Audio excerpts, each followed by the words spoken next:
war. How is that? And this revealing article continues to say, listen to the Holy Father. We have 2,000 years of experience at this.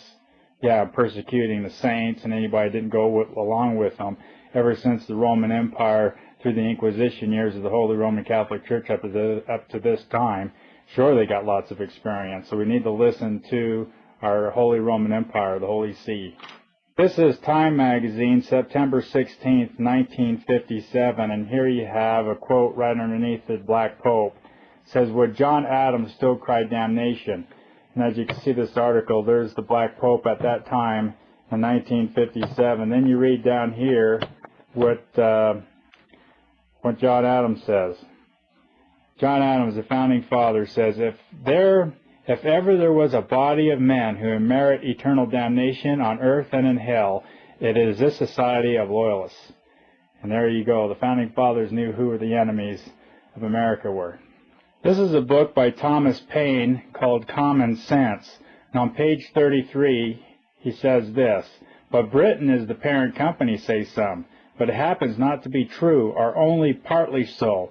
And the phrase parent or mother country hath been Jesuitically adopted by the king and his parasites with a low apostolical design of gaining an unfair bias on the credulous weakness of our minds. Europe and not England is the parent country of America.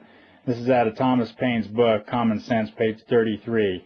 He says here it's been Jesuitically adopted by the king and his parasites with a low apostolical design of gaining unfair power. Again, he says it's Europe and not England that is the parent country of America. So it's basically the popes and his Jesuit power that's gained control of America.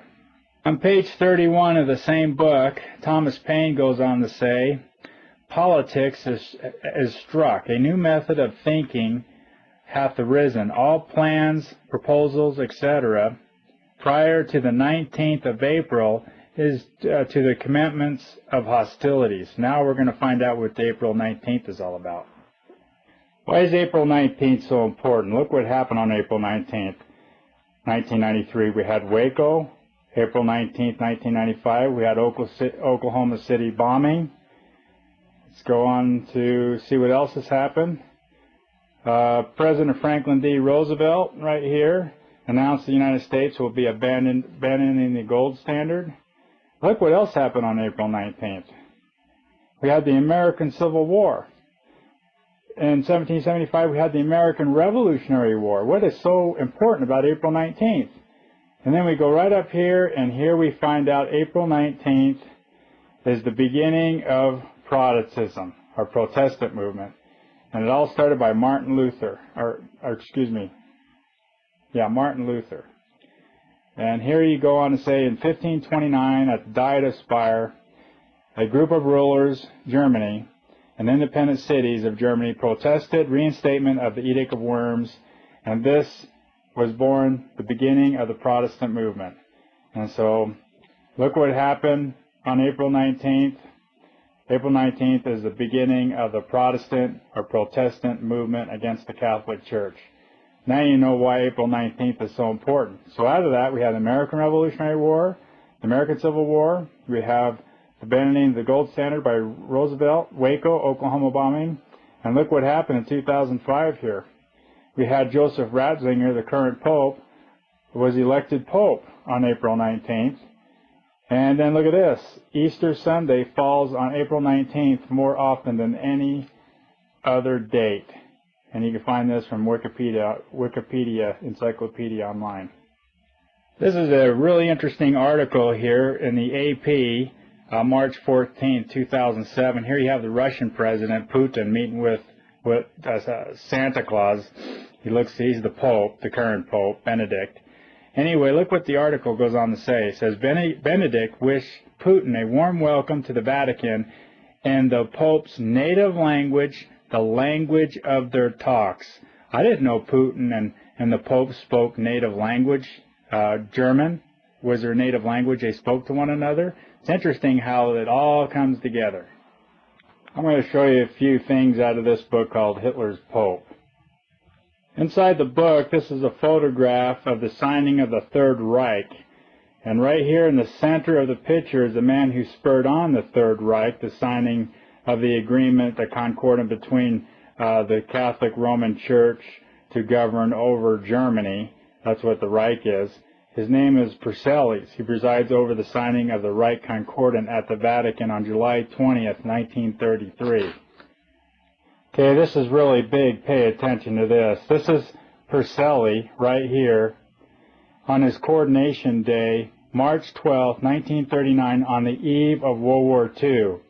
And look at this. Here he is being inaugurated as Pope on the eve of World War II, and the next day he has the Holy Crusades against Europe. And so he's the one who signed the Third Reich and who spurred it on. And then years later, in 1939, on the eve of World War II, he starts the Holy Roman Crusades once again. Pope Leo the 12th had the above medal minted in 1825.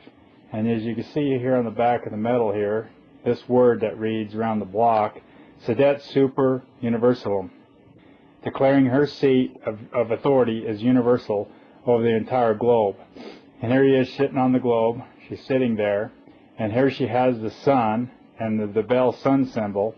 And here she's holding the golden cup in her hand, just like in Revelation 17 talks about. Okay, pay attention to this. This is very important. The Pope had two special forces, the Knights Templar, that was formed in 1118, and the Knights Hospitallers, that was formed in 1113. Now this is out of the dictionary. It goes on to say the Knights Templar was suppressed in 1312. We'll get into more into that. But look at the second definition: a man belonging to the Masonic order in the United States. Right out of the dictionary. You don't have to look very hard to see where the Freemasonry comes from. Okay, when the Knights Templar were suppressed in 1312, the Knights Templar they wore a red cross on a white background until they were disbanded and their property and wealth passed to the Knights Hospitallers. Okay, this is out of the New Catholic Dictionary, and it says the Knights Templar is known today as the Knights of Malta. Thus we have the Maltese Cross right here. The Iron Cross and the Maltese Cross is the cross of Babylon, of Baal, the sun god.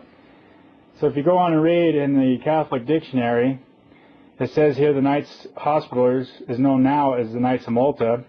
They changed their names, and the Knights Hospitaller changed their names to the Knights of Rhodes, Rhodes Scholar, sound familiar? And then they changed their name again in the 1530s as the Knights of Malta.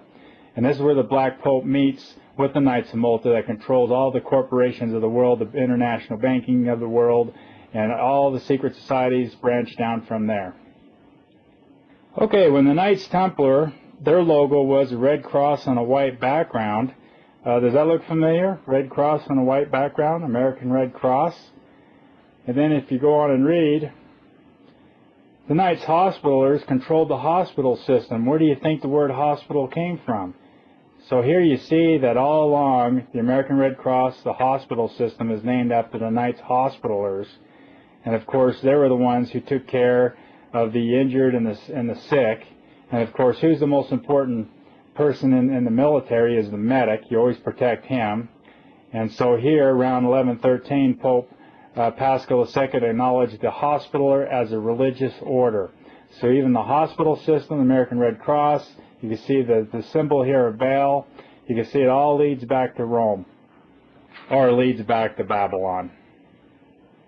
This is in December 1st, 2006, and this is the new Mexican president. He takes the Roman oath of office, and as you see in my first video, I get into that in the encyclopedia. That's not the Hitler salute, that's the Roman salute. And as you can see, his competitor, he lost by 1%, also is doing the Roman salute. And here you see in the background, this is the official mascot of ancient Rome, was the eagle. This is out of Fox News, and this is December 20th, 2000.